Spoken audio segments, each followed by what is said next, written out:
Hey everybody, welcome back to the channel. I'm Dane, your host. I hope that you're doing great wherever you may find yourselves, and blessings to all of you wonderful people out there.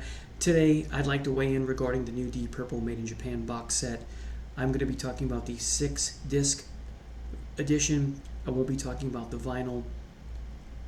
It is a deluxe anniversary edition celebrating the wonderful live album that we know is made in Japan. For many, the best Deep Purple live album there is out there. For many people, this is to Deep Purple what The Song Remains the Same is for Led Zeppelin. As of this morning, you can get the 6-disc set from Amazon for $196.79. The unfortunate part is that this is from a third-party seller, which tells me one of two things. It's either already out of print, or more than likely, it's not out of print, but they're just out of stock. For some reason, this drives me around the bend. When Amazon is out of stock, instead of saying that, sometimes they'll just show you what's available from said third-party sellers, and it really gets me upset for whatever reason. And of course, the reason to do this video is to share with you, do I think this box set is worthwhile, or is it a money grab? And I will weigh in at the end of the video, or near the end of the video. So I'm going to talk about the 5 CDs first, and then I'll talk about the Blu-ray. But I will say this, with the exception of one disc, all of the CDs have the same track list, and here's the track list: Highway Star, Child in Time, Smoke on the Water, The Mule, Strange Kind of Woman, Lazy, and Space Truckin'.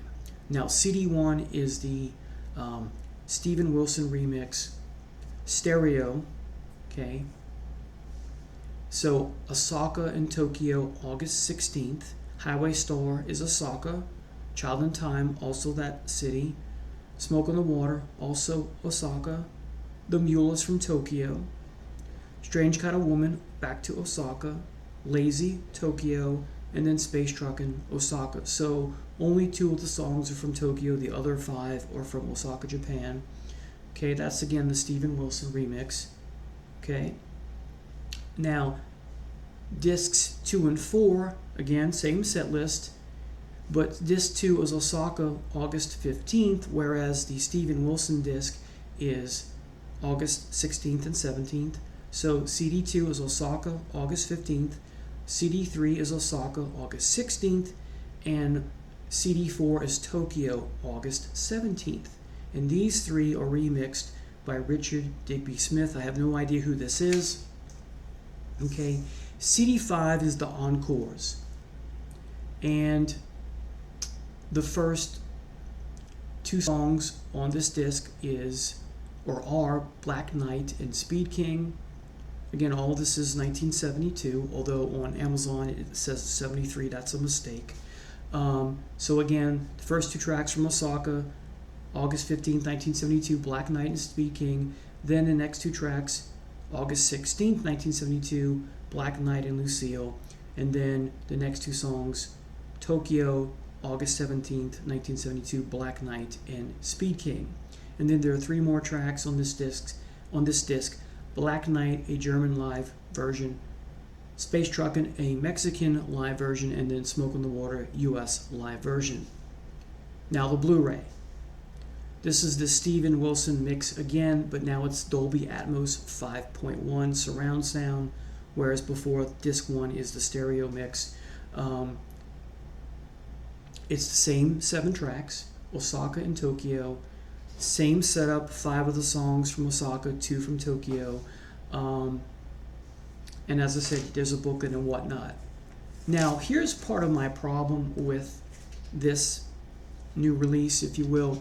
Here is the 1998 remix by Glover and Pace, 2 members from the band, and still engineered by Martin Birch. And if you open it up, 2-disc set, tells you what's in here, and the liner notes and all that. CD 2 is the Encores, Black Knight, Speed King, and Lucille. Why not give us the Encores from all 5 discs? We just have 3 nights here. So, and then why not do it? Okay, you have, as I said, 5 discs, Why not make it 10 discs? So you have like this. People are going to pay for it. So you have 2 disc sets for each night that we're talking about. So for the Steven Wilson remix, give us the full encore. Then for discs 2, 3, and 4, do the same thing. So we're missing 2 nights here, essentially. And I'm not going to go over which nights you're missing. I'd have to look at that, and I didn't write any of that down. I just wanted to talk about some basic stuff here. My thoughts on this is that this, for me personally, not judging others who are going to get this, but for me personally, this is a money grab. Because for me, this is all I need. Once this went from the gold cover to the black, this is where I said, okay, this is the definitive version for me. I really love this compared to what I had on vinyl with the gold cover, and that's still great. This is even better because what Pace and Glover do with the mix here, I think, is phenomenal. No, I've not heard the Steven Wilson mix. I don't have a setup for 5.1 Blu-ray, but what I've heard of the Steven Wilson mix is that now he's taken Blackmore's energy and where it is in the mix and brought it down some, and I don't want that. I like it just fine with Blackmore up in the mix as opposed to being on equal footing with the rest of the band. For some of you, that's what you want. You'd rather have that, but this is just so ingrained in who I am as a person. I don't see the need for what this box set offers. Another thing is, for me personally, it's hit or miss. A while ago, a long time ago, Yes put out, I don't know, it was 8 or 12 live discs for the Close to the Edge tour in a box set, and it's the same lineup night after night after night after night. I don't need that many versions of the same set list. I don't need that here. Again, 5 different versions, not counting the Blu-ray, of the same show, with the exception of the encores. Doesn't do anything for me. One is just fine. I did a video recently on what is my favorite live album discography of all time. It's Deep Purple. I have 25 plus live albums already. Different set lists for the most part. So I have enough Deep Purple live. I don't need any more. Again, not judging people who want to get this. Hey, if this really excites you, go for it. But for me personally, I think this is a bit of a money grab. And of course, a lot of people are going to agree with me. A lot of people are going to also disagree.